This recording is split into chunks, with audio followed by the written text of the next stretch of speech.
Good morning. What's up? What's up? What's up, you guys? What's up? It's your gardener with Skinny Boy Randy. I hope you are having a great, growing, blessed, and prosperous day. If you're new to the channel, welcome to Gardening with Skinny Boy Randy, where beginners and experts are always welcome. Here we just give some quick gardening tips, some easy back home gardening advice that you may use at your home, your apartment, or on a deck or a patio. We just like to take what we have and make it work. So now is the time of year. Oh yeah, don't forget, click that like and subscribe button. Leave a thumbs up or a thumbs down. And if I can't answer a question here, go on over to my Facebook group. That group is called Gardening with Skinny Boy Randy, where beginners and experts are welcome as well. Yes, you guys, so it's a beautiful morning. It's bright and early before work.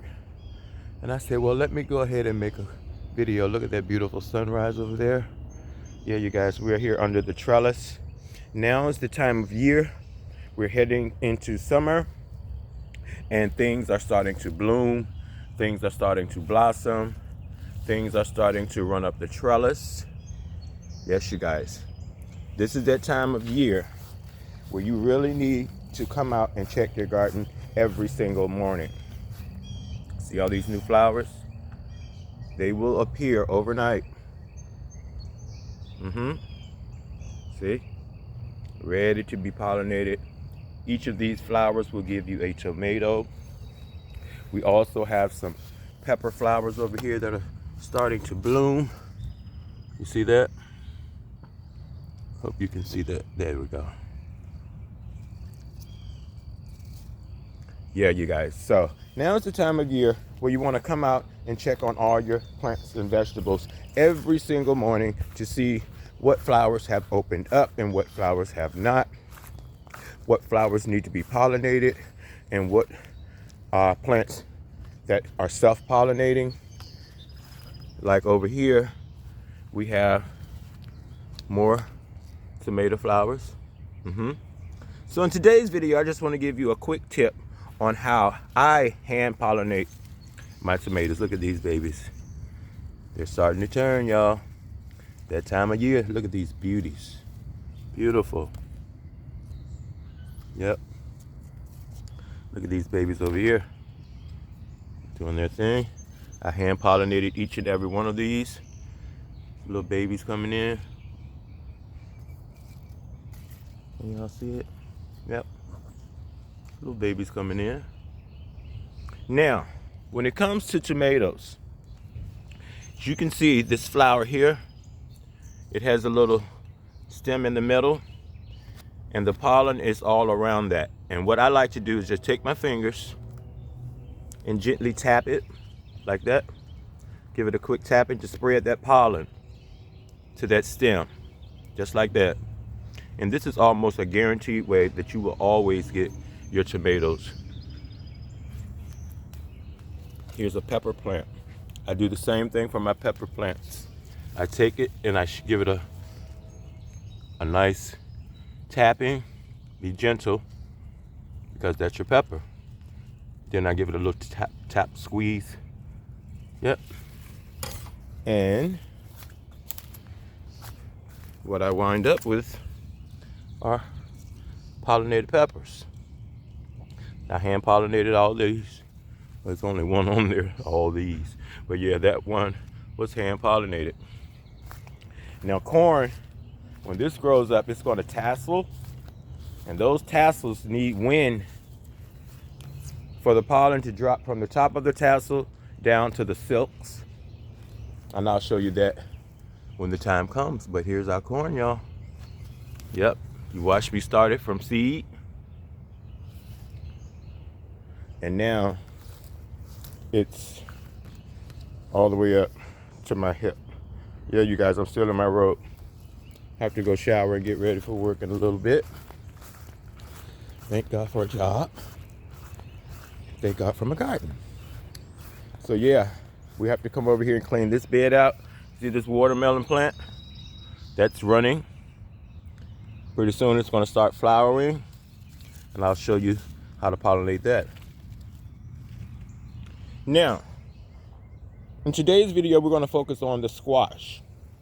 Now this applies to squash, zucchini, and cucumbers, okay? See, we have all these flowers over here. You have to pay close attention because some of these will be female plants, which means they will be the actual cucumber, like right here. We got our first cucumber. Oh, it's a few of them. All right, there's one. Am I capturing that? Yep. There's one right there.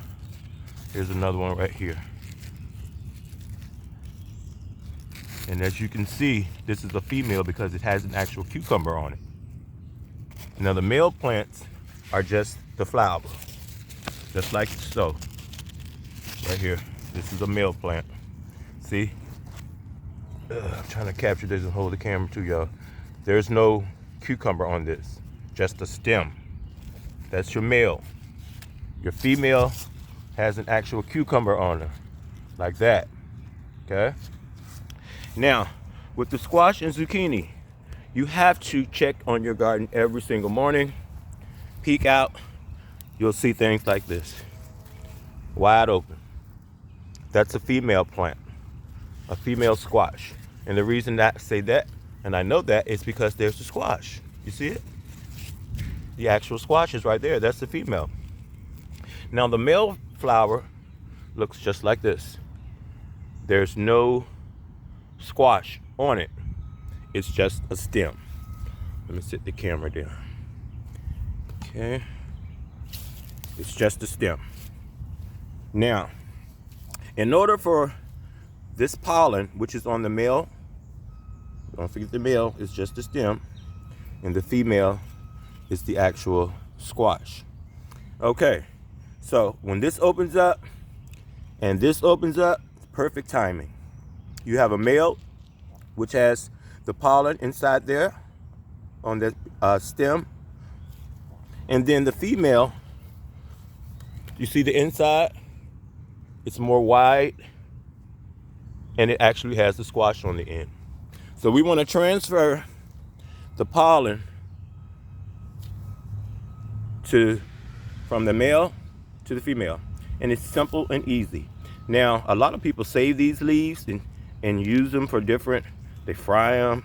You know, I heard they're very expensive when you buy them at a restaurant. But yeah, you can actually eat the squash leaves.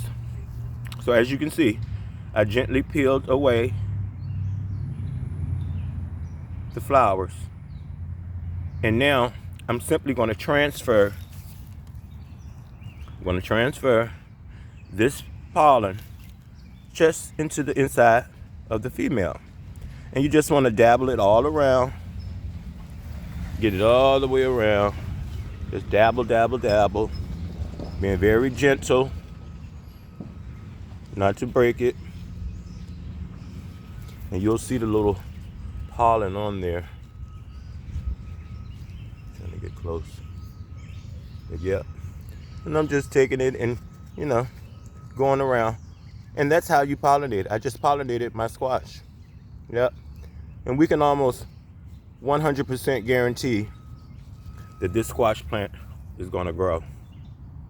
Now, if your squash plant starts to grow and then it starts turning darker or getting soft, that means it just wasn't pollinated good enough. So I just try to get as much pollen off of this onto here, just like so. Okay?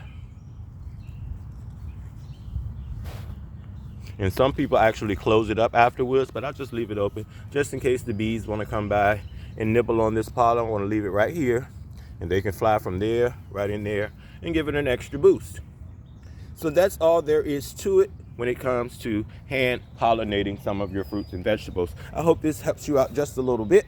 Let me go get ready for work, y'all. Remember, if nobody told you they love you today, Skinny Boy Randy loves you. And live, love, laugh, grow stuff, and eat it. You guys are the best.